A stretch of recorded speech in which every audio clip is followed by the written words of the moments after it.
नमस्कार दोस्तों, महाकाल जी के स्टडी पॉइंट में एक बार फिर आपका स्वागत है। आज हम देखेंगे जो भारत में राज्यों में जो राज्यपाल रहते हैं उनसे संबंधित कुछ महत्वपूर्ण प्रश्न देखेंगे।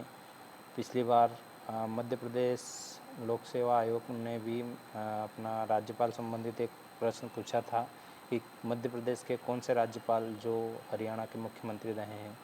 तो हम मध्य प्रदेश के जो राज्यपाल हैं उनके संबंध में भी एक के बारे में संपूर्ण चर्चा करेंगे, परंतु एक ही वीडियो में ये सब चीज़ पॉसिबल नहीं है। इसलिए आज मैंने वो क्वेश्चन लिए हैं जो राज्यपाल से संबंधित हैं तथा राज्यपाल के लिए मतलब महत्वपूर्ण हैं। जो राज्यपाल से संबंधित क्वेश्चन हैं जो महत्वपूर्ण हैं, एग्ज़ामों में आए हैं, जैसे संविधान के भाग में कहाँ उल्लेख है और संविधान के कौन से अनुच्छेद में क्या है, राज्यपाल की नियुक्ति और त्यागपत्र और वेतन, इन संबंधित हम चर्चा करेंगे। और आगे जब भी मैं वीडियो बनाऊंगा तो अब पूरे राज्यपाल देखेंगे और एक एक का विवरण हम देखेंगे कि मध्य प्रदेश में जो राज्यपाल अभी तक रहे हैं वो कहाँ से हैं और क्या उनकी जो योग्यता थी और कहाँ के मुख्यमंत्री या अन्य राज्य के राज्यपाल रहे हैं, तो उन संबंध में हम सब चर्चा करेंगे। और आपको मतलब जो राज्यपाल के वीडियोज़ हैं वो एक ही डिस्क्रिप्शन में जो देखेंगे आप, तो सभी वीडियो आपको वहाँ मिलेंगे। तो चलिए, आपके लिए पहला क्वेश्चन है कि संविधान के किस भाग में राज्यपाल का उल्लेख किया गया है। पहला क्वेश्चन है और बहुत अच्छा क्वेश्चन है कि संविधान के किस भाग में राज्यपाल का उल्लेख किया गया है। ठीक है, तो संविधान के भाग 6 में, मतलब संविधान का भाग 6 में राज्यपाल का उल्लेख किया गया है। ठीक है, कभी क्वेश्चन ऐसा बन जाता है कि संविधान के किस भाग में राज्यपाल का उल्लेख है, तो भाग 6 में है। ठीक है, अच्छा, अगला क्वेश्चन है कि संविधान के किस अनुच्छेद में यह उल्लेख किया गया है कि प्रत्येक राज्य में एक राज्यपाल होगा। अब यहाँ पर अनुच्छेद की बात कर रहा है, वहाँ अपन ने भाग की बात करी थी, तो भाग 6 में राज्यपाल और अनुच्छेद 153 में क्या बताया गया। अनुच्छेद 153 में, अनुच्छेद 153 में बताया गया है कि प्रत्येक राज्य में एक राज्यपाल होगा। परंतु जब एक संशोधन हुआ कि किस संविधान संशोधन में यह जोड़ा गया कि एक राज्यपाल 2 या 2 से अधिक राज्यों के राज्यपाल नियुक्त किए जा सकते हैं, मतलब कि एक ही राज्यपाल 2 या 2 से अधिक राज्यों में राज्यपाल बन सकता है, ये कौन से संविधान संशोधन में बताया गया। तो संविधान संशोधन कौन सा था, 7वां था, 1956 में हुआ था। इसमें इन्होंने बताया था कि भैया एक राज्यपाल ही दूसरे राज्य का राज्यपाल बन सकता है। ठीक है, कौन से संविधान संशोधन में, 7वें संविधान संशोधन में प्रश्न बन सकता है, तो इसे ध्यान से समझें। ठीक है, अगला अपन क्वेश्चन है कि किसी व्यक्ति को राज्यपाल बनने हेतु कितनी आयु होना चाहिए। मतलब कोई व्यक्ति है अगर राज्यपाल बनना चाहता है तो उसकी आयु कितनी होनी चाहिए, तो उसकी आयु होनी चाहिए 35 वर्ष की आयु पूर्ण कर चुका हो। ठीक है, अच्छा, वह भारत का नागरिक हो, किसी प्रकार के लाभ के पद पर नहीं हो और वह राज्य विधानसभा का सदस्य चुने जाने योग्य हो। ये योग्यता होनी चाहिए एक राज्यपाल बनने के लिए। ठीक है, अगला क्वेश्चन है, राज्यपाल की नियुक्ति कौन करता है तथा कितने वर्षों के लिए करता है। राज्यपाल जो है उसकी नियुक्ति कौन करता है, तो राष्ट्रपति करता है, परंतु प्रधानमंत्री के मतलब कि प्रधानमंत्री के कहने पर राज्यपाल की नियुक्ति राष्ट्रपति करता है तथा 5 वर्ष के लिए करता है। ठीक है, कितने वर्षों के लिए राज्यपाल की नियुक्ति राष्ट्रपति करता है और 5 वर्षों के लिए करता है। ठीक है, परंतु यह राष्ट्रपति के प्रसाद पर्यंत पद पर धारण करता है। मतलब कि कहने का मतलब ये है कि कोई भी राज्यपाल हो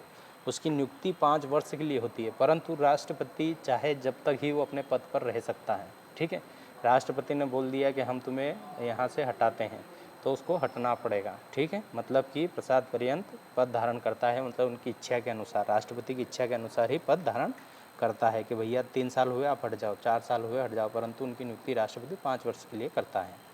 अगला क्वेश्चन है, संविधान के किस अनुच्छेद में राज्यपाल अपना पद त्याग कर सकता है।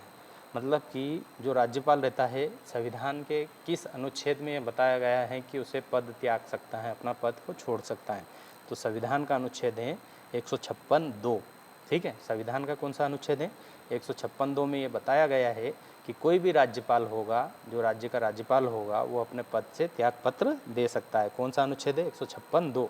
अच्छा, 156(2) में ये बताया गया, तो 156(1) में क्या बताया है कि उन्होंने बताया कि राज्यपाल राष्ट्रपति इच्छा अनुसार अपने पद पर रह सकता है। वही बात आई है कि संविधान का अनुच्छेद 156 एक यह निर्धारण करता है कि राष्ट्रपति कब तक उस राज्यपाल को उस राज्य का राज्यपाल बना के रख सकता है। उसकी नियुक्ति 5 वर्षों के लिए करता है, परंतु वो कभी भी उसे हटा सकता है। ठीक है। अच्छा, संविधान में कहाँ पर राज्यपाल को उसके पद से हटाने की प्रक्रिया बताई गई है। बहुत अच्छा क्वेश्चन है, इसमें बहुत उलझनें होती हैं, तो आप समझिए इसको कि संविधान के किसी अनुच्छेद में या किसी भाग में यह बताया नहीं गया है कि राज्यपाल को हटाया जा सकता है। ठीक है, कहीं भी इसका उल्लेख संविधान में आपको नहीं मिलेगा। राज्यपाल को हटाने का प्रक्रिया कहीं भी संविधान या संविधान के अनुच्छेद में नहीं है। ठीक है। अच्छा, राज्यपाल का वर्तमान वेतन कितना है? वेतन संबंधित भी क्वेश्चन बनते हैं। ठीक है, तो राज्यपाल के जो वेतन हैं वो अभी 3,50,000 मासिक वेतन दिया जाता है। ठीक है। अच्छा, राज्यपाल राज्य के किन किन उच्च अधिकारियों की नियुक्ति करता है? जैसे राष्ट्रपति करता है, ऐसे ही राज्यपाल को भी पावर है कि वो किन किन अधिकारियों की नियुक्ति करता है। तो वो राज्य के मुख्य सचिव की, राज्य के महाधिवक्ता की और राज्य लोक सेवा आयोग के अध्यक्ष एवं सदस्य की नियुक्ति करता है। परंतु अनुच्छेद संविधान का अनुच्छेद 317 यह बताता है कि वो नियुक्त कौन करेगा। राज्य लोक सेवा आयोग को सदस्यों की नियुक्ति कौन करता है? राज्यपाल करता है, परंतु 317 के अनुसार राज्यपाल उन्हें हटा नहीं सकता है। ठीक है, याद रखना कि राज्यपाल नियुक्ति किनकी करता है? राज्य लोक सेवा आयोग के सदस्यों की नियुक्ति अध्यक्ष की नियुक्ति करता है, परंतु उन्हें हटा नहीं सकता है। हटाएगा राष्ट्रपति, वो भी आपके उच्च न्यायालय के जांच के पश्चात ही हटा सकता है। ठीक है।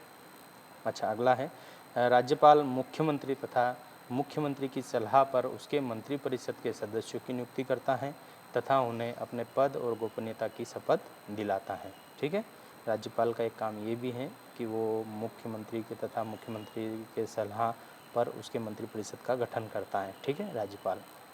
अच्छा, राज्यपाल राज्य के विश्वविद्यालयों को कुलपति तथा उन उप कुलपतियों की नियुक्ति भी करता है। जो विश्वविद्यालय हैं, मध्य प्रदेश का अगर राज्यपाल है तो वो कुलाधिपति होता है, और उप कुलपतियों की नियुक्ति भी कौन करता है? राज्यपाल ही करता है। ठीक है। अगला क्वेश्चन है, किस अनुच्छेद में राज्यपाल राष्ट्रपति को उच्च न्यायालय में न्यायाधीश नियुक्त करने के संबंध में परामर्श दे सकता है? मान लो कि मैं जैसे राज्यपाल मध्य प्रदेश के हैं तो राष्ट्रपति को एक परामर्श देते हैं कि इस न्यायाधीश को मुख्य न्यायालय का मतलब कि अपने न्यायालय का न्यायाधीश नियुक्त करना है, तो ये परामर्श दे सकता है। तो ये संविधान के कौन से अनुच्छेद में कहा गया है? 217(1) में ये बात कही गई है। ठीक है। अगला क्वेश्चन है, संविधान के अनुच्छेद 171 में राज्यपाल को क्या प्रावधान है?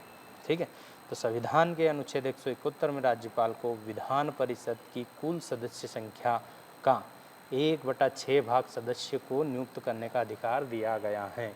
क्वेश्चन बनता है ये कि राज्यपाल को कौन से अनुच्छेद में विधान परिषद में, मतलब कि विधान परिषद है उसमें सदस्यों के मतलब जो कला और वाणिज्य के अनुसार 1/6 भाग के सदस्यों की नियुक्ति के लिए कौन सा अनुच्छेद है? तो 171 में राज्यपाल ये कर सकता है। ठीक है। और ये भी आता है कि राज्यपाल को विधान परिषद में कितने मतलब कुल सदस्यों का कितना प्रतिशत भाग पर वो अपने मतलब कि सदस्य नियुक्त कर सकता है, तो 1/6 भाग। ठीक है। अगला है, संविधान के कौन से अनुच्छेद में राष्ट्रपति द्वारा राज्यपाल की नियुक्ति की जाती है? अब में हम संविधान के कुछ अनुच्छेद हैं जिसमें अध्यादेश जारी करता है ये और उसको जो भी, तो संविधान के कौन से अनुच्छेद में करता है? तो ये 155 में करता है। ठीक है, संविधान के अनुच्छेद 155 में ये बताया गया है कि राष्ट्रपति राज्यपाल की नियुक्ति करता है। अच्छा, संविधान के किस अनुच्छेद में ये बताया गया है कि उच्च न्यायालय का मुख्य न्यायाधीश जो है वो शपथ दिलाता है? मतलब कि राज्यपाल को शपथ दिलाने की बात अगर आएगी तो कौन शपथ दिलाता है? जो जिस राज्य का राज्यपाल बना है उस राज्य के मुख्य न्यायाधीश या उस न्यायालय का कोई भी वरिष्ठ न्यायाधीश, अगर मुख्य न्यायाधीश नहीं है तो कोई भी वरिष्ठ न्यायाधीश। ठीक है, तो शपथ दिलाता है, तो वो अनुच्छेद 159 में ये बात कही गई है। बहुत अच्छा क्वेश्चन है, संविधान के कौन से अनुच्छेद में राज्यपाल द्वारा अध्यादेश जारी किया जाता है? ठीक है, अध्यादेश जारी की बात अगर आती है तो कौन सा संविधान है? तो ये आपका अनुच्छेद 213 में राज्यपाल क्या करता है? अध्यादेश जारी कर सकता है। परंतु संविधान के अनुच्छेद 213 ये भी बताता है कि अगर राज्यपाल द्वारा एक अध्यादेश जारी किया गया है और उसे 6 सप्ताह में अगर विधान परिषद द्वारा या विधानमंडल द्वारा या मंत्रिमंडल द्वारा उसे स्वीकृत नहीं किया जाता तो वह अध्यादेश अपने आप खत्म हो जाता है 6 सप्ताह में। ठीक है। अगला क्वेश्चन है, संविधान के किस अनुच्छेद में किसी राज्य में विधान परिषद की स्थापना या समाप्ति का प्रावधान है? ठीक है, मतलब संविधान के कौन से अनुच्छेद में ये बात कही गई है कि एक राज्य में विधान परिषद का गठन किया जाए या विधान परिषद को समाप्त किया जाए? तो अनुच्छेद आपका 169 है। ठीक है, 169 में ये बात कही गई है। अगला है कि उपराज्यपाल की नियुक्ति किसके द्वारा की जाती है? तो ये भी राज्यपाल के जो राष्ट्रपति रहता है। यहाँ मतलब कि कन्फ्यूज़ होते हैं कि उपराज्यपाल की जैसे तो अपन क्या कर सकते हैं कि राज्यपाल करता होगा, नहीं, राष्ट्रपति द्वारा ही उपराज्यपालों की नियुक्ति की जाती है। ठीक है। राज्यपाल का पद गाड़ी के 5वें पहिए के समान बनकर रह गया है, वाक्य किसने बोला था? तो ये नेहरू युग में बोला गया था। ठीक है। और राष्ट्रपति किसकी सलाह पर किसी राज्य में राज्यपाल की नियुक्ति करता है? तो ये आपके प्रधानमंत्री की सलाह पर। तो ये थे कुछ महत्वपूर्ण क्वेश्चन। अगर वीडियो अच्छा लगे तो लाइक शेयर सब्सक्राइब ज़रूर करें। और इसी प्रकार राज्यपाल से अब मैं जितने भी मध्य प्रदेश के राज्यपाल बने हैं उनका पूरा अपन समझेंगे, एक एक राज्यपाल। जैसे कि मध्य प्रदेश के पहले जो राज्यपाल थे तो डॉक्टर पट्टाभी सीतारामैया थे, तो उनके बारे में अपन वीडियो में चर्चा करेंगे कि वो कहाँ से थे, क्या था, कैसे जन्म हुआ, कहाँ जन्म हुआ, मध्य प्रदेश के राज्यपाल रहे हैं तो कितने समय के लिए रहे हैं। ठीक है, उनकी क्या कला है, इससे पहले कहीं और राज्यपाल तो नहीं रहे हैं। तो ये सब चीज़ें अपन उसको समझेंगे। तो वीडियो आपको अगर अच्छा लगे तो लाइक शेयर सब्सक्राइब ज़रूर करें और अपने दोस्तों में भी शेयर करें। इसी प्रकार अगर मध्य प्रदेश में और भी अपन सब चीज़ें चर्चा, जैसे मुख्यमंत्री का पूरा क्लियर हो चुका है कि कौन कौन मध्य प्रदेश के मुख्यमंत्री रहे हैं, कितने समय के लिए रहे हैं, कब कब क्या कार्यकाल के समय उनके रहे, कौन कौन सी घटनाएं हुई हैं, तो मैंने सब वीडियो में डाल दिए हैं। आप पिछले वीडियो में जाकर देख सकते हैं। तो नमस्कार, ये था आज का वीडियो। धन्यवाद।